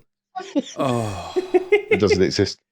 But yeah, it's just fantastic. It's such a good movie, and I enjoyed it. I know every beat watching it last night. I just sat there and I was just like, this is still so good, and has never been better in my personal opinion. Even with the sequels, as much as I love them, I still think Raiders is the best. Spielberg for you, innit? He does a film about a shark, never been bettered. He does a dinosaur film, never been bettered. Does an action adventure with it, like an archaeologist kind of globetrotter, never been bettered. Just the man changed war movies, didn't he? The man has this ability to nail it, and then everything that tries to ape it or imitate it just can't live up to it. He ruins it for everyone else. Spielberg is undeniably the king of blockbusters. I'd argue anyone over that. There's no one better. So we'll move on to me. Mine's not like your guys' absolute incredible films where it's all everyone knows and loves them. Or maybe not so much with Gadget because there's a lot of haters on Independence Day, but mine's quite underrated. But it's a personal. I love this. So a summer blockbuster usually has to have bombast or change what can be done with cinema. Sometimes they're simply dumb, fun action films like we've discussed. And not many people can hit the moniker of summer blockbuster legends like Spielberg, Brockenheimer, Mann, Emmerich and Bay. Their direction and script work is sometimes second to none. Caveat sometimes. And pioneering most of the time. Summer blockbusters can be quite pioneering with cinematography, combining practical effects and CGI and stuff like that, especially as years have gone on. And then there are auteurs. Like Spielberg's an auteur. The directors that they've got an instant vision for all their work, making you think that's one of theirs. It's undeniably them. So the film I'm bringing to the table is a film I know many people don't care for, but for me, it's a perfect adaptation of the source material. It released in 2008, on the 11th of July. Hellboy 2, The Golden Army. You didn't expect that. So, directed by one of my personal favourites, Guillermo del Toro. It's my second favourite of his films, starring Ron Perlman, Selma Blair, Doug Jones, Seth MacFarlane and Luke Goss. Now, if you don't know what Hellboy 2 is, here's a bit of a synopsis. So, after saving the world from the evil Russian mystic Grigory Rasputin in Hellboy, the red-skinned, gun-toted demon is back to protect the world once again. So far, so same. But what this does, it introduces some new characters in the Hellboy mythos. But if you like the book, I don't know if you guys ever read Hellboy. No, I haven't. I fucking loved Hellboy. And the first one didn't quite get it, if you get me. They didn't, I really like the capture first one. I do. It's not. I just. I think know the what second Oodles one's says. I know what he means leagues by better. that. Yeah. It's the second one's leagues better because it's a globe-trotting adventure. So it's a film that showcases every side of the multifaceted Mexican genius. There's the spellbinding fairy tale visuals with emotional subtext reminiscent of Pan's Labyrinth. There's the blockbuster thrills of Pacific Rim. There's Luke Goss. Backflipping. It's a step up on every level from the first Hellboy, in my opinion. I honestly can't think of a single thing wrong with it at all. I don't know if you guys have seen it. I love it. It's brilliant. I didn't really like Hellboy 1, so I never bothered. I've seen it. The second one, it's super fucking... I think it's special, and people don't talk about it enough. It does... If you're not into Del Toro, you won't like it. It's that simple. It's not a Hellboy film. It's Del Toro flexing his muscles a little bit, his directing muscles, to take something that he clearly loved, an adaptation, and turn it into this. It's a fantasy. It's not a superhero. It's not a superhero film like the first one was. This is like a fantasy. It's for me. It gives me like vibes of like Time Bandits and Willow and stuff like that. Do you know what I mean? Yeah. It's fucking. You get me, don't you? Because. And they go to fucking Ireland, and then there's loads of Irish folklore and stuff like that. It's fucking, it's fantastic. The graphic novel itself is more for that comic medium. It works better as a graphic novel because it's about the creatures, it's about the lore behind the really dark side of the things that they're trying to track down. And the first film is just the origin story. Yeah, it was just telling that story, but the second one delved a bit more into that. I totally agree. I just think you've got moments where like Hellboy and Abe Sapien are getting that sidekick double act thing back like they should have, not like there was on the first one where they were just at each other's throat all the time. It's just, I just think it's brilliant. And the follow up with David Harbour, the remake, didn't like it. No, I haven't seen it, but I heard it wasn't good. That had some interesting ideas and managed to systematically fuck all of them up. Yeah, absolutely. The only thing I liked in the David Harbour one was the kind of the troll fight. Yeah, I like that bit. That's cool. And that's what I like about Hellboy when he's fighting mystical creatures. That's what he is. That's what he does. The art style in the graphic novel is really... It just suits that story so well. It's all about the art as much as the story. It's very hard to deliver. And Del Toro is probably the only person that could ever really pull that off, I think, get ever close to it, I think. He was the best choice. And the second, it literally is the best. It's like when Del Toro did Blade 2. That's the best one in that as well. In Blade, I just think he's one of those blockbuster movie, but he can also go and do something a bit more cerebral and a bit crazy like Pan's Labyrinth. Or Shape of Water. Shape of Water, things like that. It's just, he can do Pacific Rim. I mean, Pacific Rim 1's a right laugh. 2, it's all right. But still yet to see those films. Pacific Rim 1's, if you like kaiju and mechs, mate, I was like this, woo, all fucking way through it. I loved it. But yeah, Hellboy 2, I think anyone listening to this, and even if you've seen it but you haven't gone back to it, it's a nice breath of fresh air from those typical Marvel films and stuff like that, and DC films and all that. I think it's nigh on perfect adaptation. I really do. And I think Biggie kind of agrees with me on that one. Yeah, I do. I mean, was it actually based on a particular comic? I can't remember if Yeah, the story was new. I thought I'd read the storyline is a mixture of two of the novels, and then just giving him then Luke Goss. Just put Luke Goss in it, basically, because he's really good at backflipping. Absolutely fine in there. Yeah, he's really good. Mate, he's one of the best choreographers in the world. He's fucking insane. But yeah, it's just great. The scene Biggie with the go to the fairy market and stuff like that. Remember that? Visually, it's incredible. Yeah, I must go back. It's fantastic.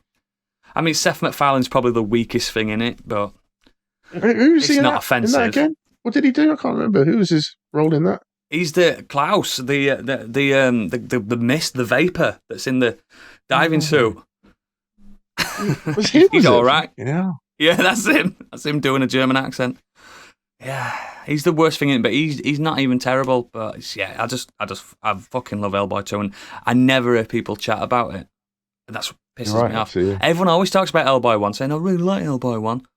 I never got to watch 2 like that. Fucking watch 2. It's fucking best. Love it.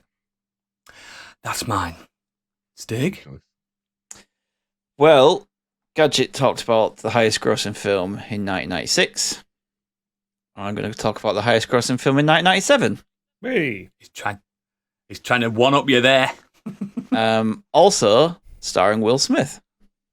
So Will Smith had a very good year back-to-back in 96 and 97. Mate, he had a good run. He had a good run for a few years, mate.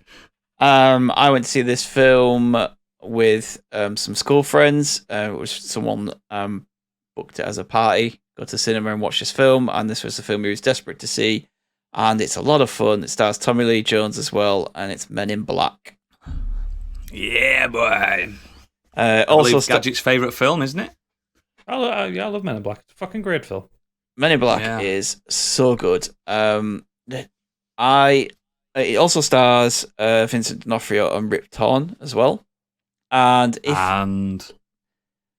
Linda and Fiorentino, but Tommy Lee Jones. I already said Tommy Lee Jones. Oh, did you? I didn't hear you. Sorry, I thought you'd missed him. That's you talking over me. There's a delay. So yes, this stars Tommy Lee Jones and Will Smith in the lead roles, and it is about a secret government organization who have to deal with aliens who live on Earth and live among us. And I think the premise is brilliant. The fact that on Earth there is aliens kind of living as humans. They're just living their own lives as humans. They're immigrants, aren't they? Yeah, and the Men in Black are this organization that has to just basically keep them in check so they don't go too rogue and start killing us all. Unfortunately, Vincent D'Onofrio's character gets kind of infected and taken over by one of these aliens, and he does try to leave Earth in an attempt to kill us all. And it is their job to protect the universe. And it's so much fun. It's a great action comedy. It's Tommy Lee Jones is a straight man. Will Smith is the funny man, and they just play off each other so well. It's full of great like little moments where just beautiful comedy, where just something so simple like when they go to that kiosk and Will Smith is talking about, oh, this guy, he looks horrendous. You can tell he's an alien. Look at him. And then it's actually the little dog that's the alien. Yeah. There are some beautiful moments like that. That kind of bit as well, where he's like, they're going through all the guns. They've got all these like real special cool guns. And Tommy Lee Jones picks up this big massive blaster, and Will Smith's like, yeah, this is what I'm talking about. He's like, no, you're still in training. You have the little cricket. And it's this tiny little gun. Which is the worst. It's the most powerful gun ever. But it's a proper You're in powerful training. gun. You have the most powerful gun we've got. Yeah. But it's an absolutely brilliant moment of comedy when like Jay first fires it and gets launched through the shop. Launched. Fucking launched. But I just remember seeing this in the cinema, having a lot of fun. The premise, again, is a lot of fun. The action, comedy, everything about it is just... I still think it's great now. In fact, some of the effects for a 97 film as well still hold up. Specifically, D'Onofrio with all the kind of rubber face pulling his head back. He nearly steals that movie, doesn't he? He's so good. Yeah, pretty much. Ever seen his movement? The way he moves and talks as he progressively gets worse, and as his body starts to deteriorate, and then at the end he just like pulls all the skin off it as well. Like, so it's got a kind of little bit of a horror element to it as well, hasn't it? I love that moment. It's kind of at the end after the like shot his ship down, and he's getting out of it. He's like, "You idiots!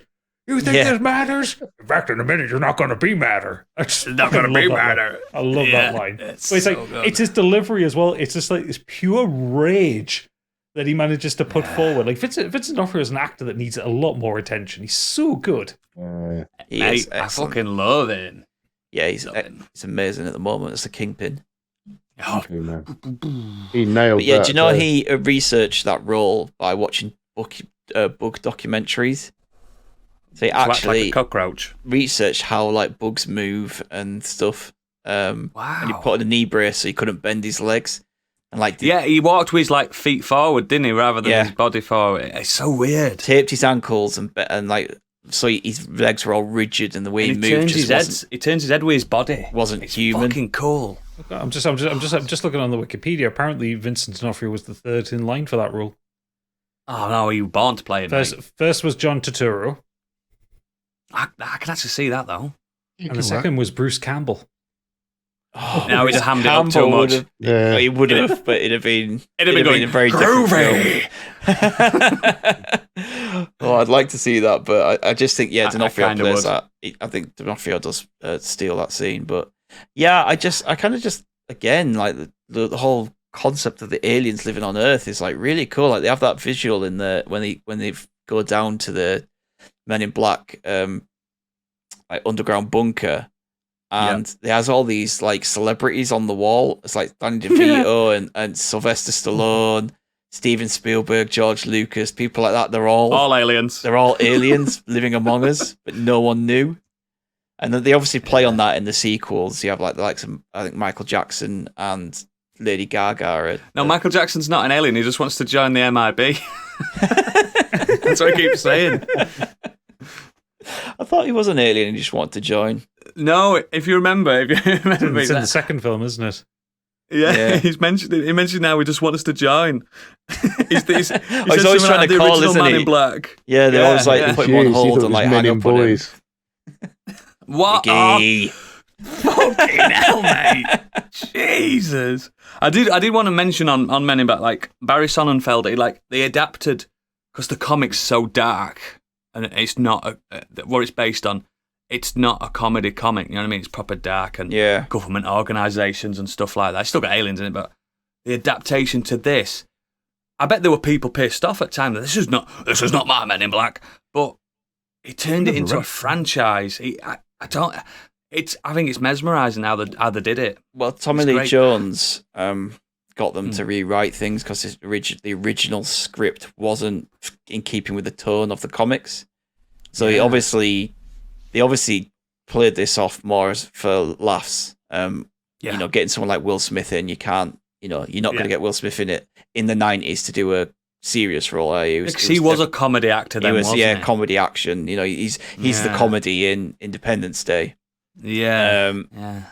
But I also kind of love the film, the aspects of film about the galaxy, the whole subplot with the galaxy being in just in that marble, and it's a bit silly right at the end, but then you kind of could think about it and goes, no one really knows what our space is, and is our galaxy, and are we within our own bubble or not? Like we don't really know. It's a nice little thought. We'll never know. Isn't it? Yeah. It's like our existence is just a marble. I don't remember. So is Men in Black 2 okay? Is it the third one that was shit? No, 2 is terrible. They haven't. 2's really bad. The worst. 3's watchable with a bit of popcorn. It's not good. It's just watchable. And then that Men in Black International, I've reviewed that on here a few years. It's turgid. It's fucking horrendous. It's not hit the heights of that first one. They switched their roles around or something, didn't they? Because he retired, didn't he? And then he tried to get back out of retirement. Yeah, Men in Black 2, the first half of the film is him trying to deneuralize K and bring him back back because there's some threat. But the The problem was there was like studio interference. Like the film's only like 90 minutes long. It like needs to be longer. I remember seeing the second one in the cinema and like the credits roll, and I'm like, is that it? Like it feels like it should be a much longer film than it is. And Johnny Knoxville is one of the villains. I didn't mind him so much on all that. But I didn't like the main. Yeah, he was alright. I think Lara Flynn Boyle was terrible. She was fucking god awful. The film is obviously set up so it's meant to be Jay and is it Elle? She's like Elle at the end, Laurel. Elle, yeah. But I think there's some behind the scenes shit. She didn't come back, did she? Yeah. So that's why they think they brought Tommy Lee Jones back in the sequel. But Gadget touched on it there, that the idea of the neutralizers I think is brilliant and works really well. Like people have seen. Why do we not know about this? Well, because we get been neuralized. Yeah, because we wipe people's memories, and they play with that really well in a comedic way as well. They do it on one of the films where it's the Statue of Liberty is the big one, isn't it? That's Men in Black 2. Yeah, big neuralizer. That's how they get away with it on a global scale and stuff. Fucking crazy, man. I do like the mythos of Men in Black. Yeah, of course. What sets this film though, apart from Independence Day, is that this film got a banging single from it. Yeah. And that's what's playing us out this episode. It has to be. It fucking has to Men be. in Black. I love that song. When Will Smith used to do a theme tune to his movies, Dance with me, just loved dance it. with me. I think Nod Your Head's better. The modern day Dennis Waterman. Yeah. No, but even with Wild Wild West, the song is good. Oh, the song's film isn't. The film's I love the song. It was catchy. Wicked Wild Wild West. Yeah, the film's West, fucking Desperado, Rough Rider. No, that's playing us out. No, I Nod Your Head for Men in Black 2. That's the best thing to come from that film. Yeah, Nod Your Head's a banger. Yeah. Did you do one for Men in Black 3 that was absolutely shite? Yeah, it was something like we're back in, not back in black, but somewhere along those lines. The black suits are back or something. Yeah, but it was his like angry rap phase. Yeah. I'm still not gonna swear did he though. Do one for that 3? kind of. Or was it that he didn't do one? And that's Talking about the Oscars. I can't remember. I think the last one he did one for was Hitch. Oh, I fucking hated Hitch. He definitely didn't do one for Pursuit of Happiness because that wouldn't have been tonally accurate. No, it wouldn't. The Pursuit of Happiness. But yeah, we've mentioned so many of my favourite summer blockbusters on this pod before, so I want to go with something I'd never talked about. Yeah, man. So that's why I chose Men in Black. I think it's an absolute cracker. It's one I saw in the cinema. And yeah, it's a hell of a lot of fun. If you've never seen Men in Black, you really need to watch it. Where have you been? Yeah, they might have been neuralized. It is a really good, fun film. Actually, sorry, just going back to what I was saying about Men in Black 2, I was really wondering why the ending was tinkered with. And I found out why. Principal photography began on June 11th, 2001 and ended on September 23rd, 2001. Climax of the story was originally filmed against the backdrop of the Twin Towers in the original World Trade Center. So the climax, like Spider-Man then. So the whole ending of it had to be completely reworked and to not include those scenes. So that explains why the ending was kind of sudden. Okay, that's good. As excuses go. About that. Yeah, not a good excuse. Not going to grumble against that. No way. Brilliant. Thank you. Excellent. What I want to know is if our blockbuster listeners have got any summer blockbusters that they like. They do. They have busted some blocks and written in. So we'll start with Xenos, who starts his correspondence off well with saying, "I don't watch a lot of films." See ya. We do. Yeah. Says, you would think I wouldn't have seen anything that counted as a summer blockbuster, but I have watched one film in the cinema that I think counts. Mr. Christopher Nolan's Inception from 2010. Love it. Yeah, that counts. While I was in secondary school, I used to go to the cinema every couple of months with friends, and I'll be blunt, almost everything we ended up seeing was so bad it's good at best. Some of them were downright terrible. Inception is the only notable exception to that, and that it's a pretty good film made by someone who understands how films are supposed to work. I'm pretty sure I picked it because it was still screening in August. That meant I could make it my birthday thing, and I'm glad I did. The rotating corridor fight is still one of the most impressive pieces of physical work I've ever seen in a film, and there's also this bit where they clearly built two versions of the same staircase with exactly the right angles to not be able to see the change until the camera moves. Oh, and one of the car chases they had to fake a rainstorm in LA. Turns out you can do that, you just need a whole lot of water cannons. Apparently the weather refused to cooperate, so they made their own. Aren't special effects great? Yes, I love Inception. I think it's brilliant. And the music is incredible. mid-theme time is just. I think it's a classic piece of music for me. I absolutely love it. I think it's peak Christopher Nolan, like because I don't think since he's managed to top it. Not for me. He hasn't. People bang on about Interstellar. Interstellar had all the potential to top it, but it shit the bed in the end. Yes, and the whole. Now, when it comes to Christopher Nolan, it's all Prestige, Batman, and this. Yeah, that's what it is for me, anyway. Although you can't really count Dark Knight Rises and that because that was shit as well. I don't think it was shit. I don't think it's bad. There's some bad decisions in there, and there's also it had to follow up the Dark Knight, which is tough thing to do. Well, exactly. Speaking of which, Ray has come in saying my favourite summer blockbuster is, of course, The Dark Knight. Yeah.